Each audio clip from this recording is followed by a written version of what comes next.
Welcome to the Explainer. So, you're planning an international move, applying for dual citizenship, or maybe you're getting married abroad. That is incredibly exciting. But you're also probably staring down a massive mountain of paperwork.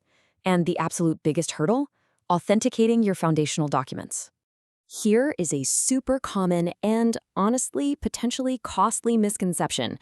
You're packing your bags, you pull out that adorable birth record the hospital gave your parents, the one with the cute little ink footprints on it, and you think, awesome, I'm good to go. Well, think again. If you hand that document to a foreign government, they are going to reject it immediately. To a foreign country, an uncertified local hospital record is literally just a souvenir. There's no way around it. What they actually require is an apostille. But don't stress. We have a foolproof 6-part roadmap to get you through this without the headache. We'll cover an introduction to apostilles, the step-by-step process, common mistakes, expert tips and tricks, conclusion and resources, and wrap up with a quick legal disclaimer. Let's dive right into Section 1, Introduction to Apostilles. This is your key to international document recognition. First things first, let's get the pronunciation out of the way. It's pronounced apostille. It's a French word that basically translates to a marginal or bottom note. Under the 1961 Hague Convention, an apostille is an international certification. You can kind of think of it like a supernotarization. It is essentially one country telling another country, yes, this document is 100% authentic, the official who signed it actually has the authority to do so, and you can trust it completely. If you're heading to a country that's part of the Hague Convention, this single certificate is the whole shebang. It's all you need for your document to be legally recognized. So, why would you even need one? Well, you'll need this specialized certification for some of life's most exciting milestones. Whether you're saying your vows on a beach in Spain, enrolling in a university in Germany, taking a massive corporate job overseas, applying for dual citizenship, or putting together an international adoption dossier, foreign governments are going to demand absolute proof of who you are. And that journey begins with your apostilled birth certificate.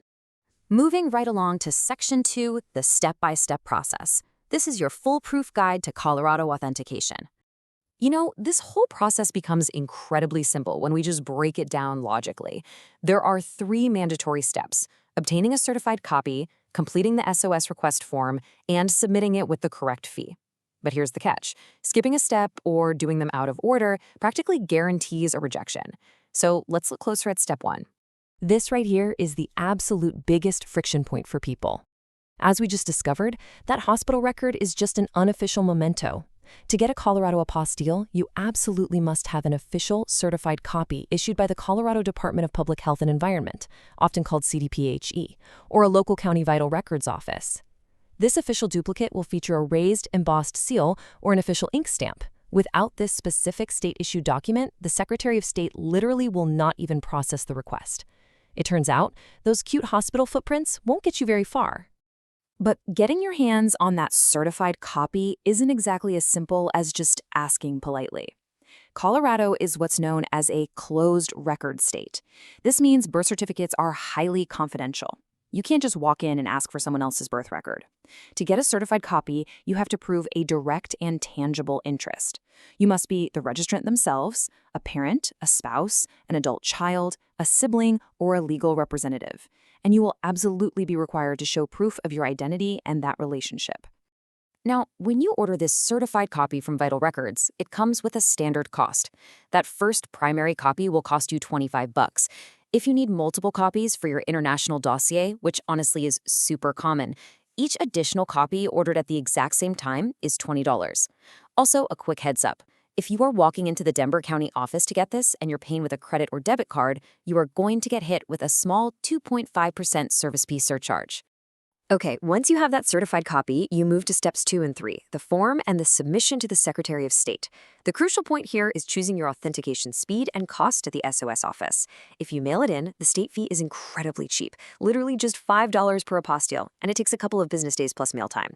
If you need it right now, you can do a walk-in expedited service for $20 total. That's the $5 fee plus a $15 expedited surcharge, and you get it the same day. Alternatively, you could hire a third-party courier agency. They handle all the legwork, but it's going to cost you anywhere from $75 to over $100 per document. When your document is successfully processed, here is what you'll actually receive physically. The apostille is not a stamp directly on your birth certificate. It is a completely separate page that gets permanently stapled to the upper margin of your certified record. It will bear the majestic Great Seal of the State of Colorado, the facsimile signature of the Secretary of State, and to comply with international standards, the text will be trilingual in English, Spanish, and French. Finally, it's going to have a unique online verification number so foreign agencies can instantly verify its validity.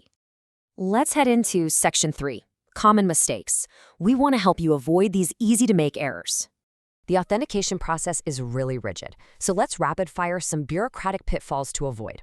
First, never leave the destination country blank on your request form. We'll explain exactly why in a second. Second, Colorado can only authenticate documents issued in Colorado. Please don't send a birth certificate from California to the Colorado Secretary of State. They cannot authenticate it. Third, submitting uncertified photocopies is an automatic rejection.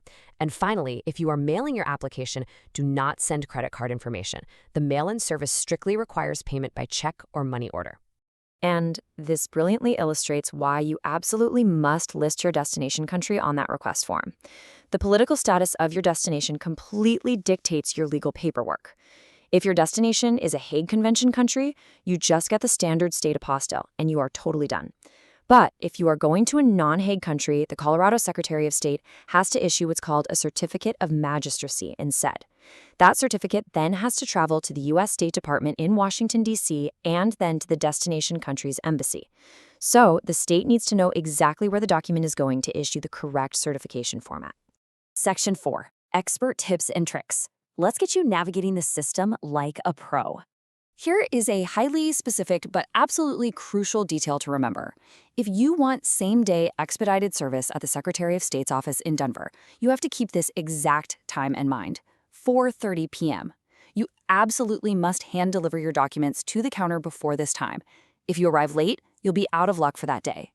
Now, this next one is an absolute favorite, stress-relieving tip. The state actually offers a free document review service.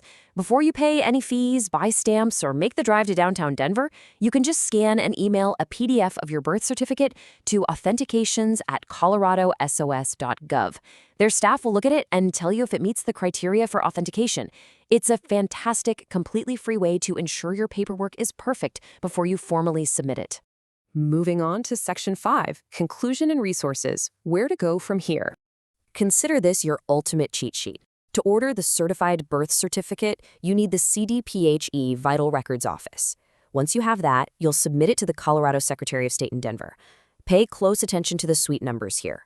If you are mailing it via USPS or courier, send it to 1700 Broadway, Suite 200.